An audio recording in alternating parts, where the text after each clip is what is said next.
Hi there. In this video, we'll be covering how to format a book for publishing. The tips in this video can help ensure that your manuscript gets the green light to proceed, and it could save you lots of time and effort. By the end of this video, you will learn the proper font and spacing for your manuscript, as well as the path forward for layout. And stay tuned until the end of the video for an opportunity I really think you're going to enjoy. Let's dive in.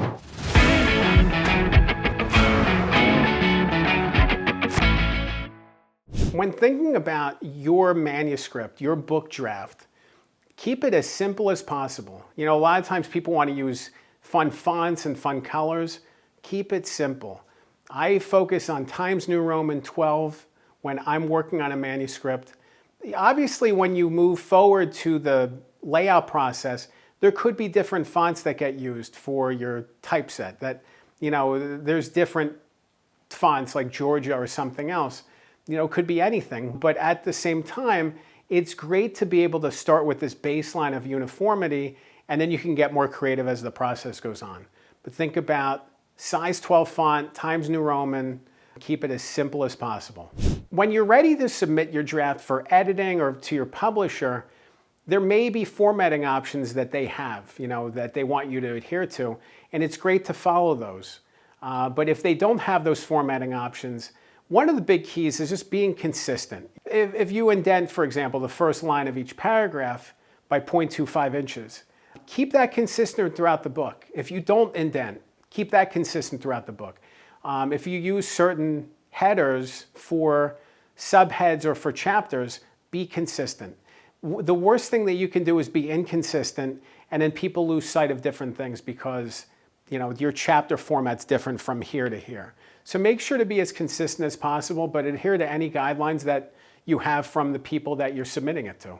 It can be really helpful at the beginning of the manuscript to create a title page and a table of contents, because it's just so easy to lose sight of things in the process.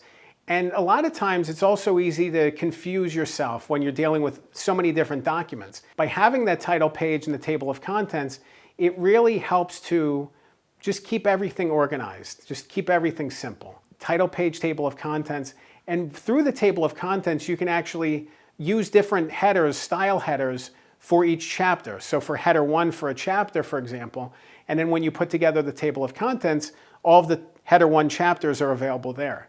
Another thing that I like to do that I think is really helpful is use page numbers. When you have this document, it can be very easy to lose sight of which page you're on and where you are in the story, especially if you're working with multiple people, and having page numbers makes it just a little bit easier to be able to do that. If you're laying out the book yourself, you can use specific programs to help you along. There's free or easy to use software that can actually help you lay it out in the book form, and it offers formatting options. It's great to have access to those. Another option is to work with a professional. These are people who do this for a living. They lay out books. It's an awesome thing to be able to work with them, especially high-powered professionals and experienced professionals, because they can do things with design and layout that you're probably not even thinking about as the book author. I've had a couple of my projects laid out by like really good interior designers, and it's amazing to see the work they do. The style choices, the color splashes that pop out of each chapter, just the way that everything flows. It's an amazing process. So you can go simple if you want to, but you know, if you're interested in working with a professional, you can get a really high quality interior design that just takes your book to that next level. If you want to learn more about how to format a book for publishing, you'll definitely want to check out another video that I created. I'll link to it on the screen. It's called How to Publish a Book. This video really covers the entire scope of book writing, production, design layout, publication, promotion, kind of everything together in this one video. And I think if you're interested in this topic, there's going to be a lot of questions that that video is probably going to answer. So definitely check it out. Remember, a good book can change your life. I'm Dan Good. Thanks for watching.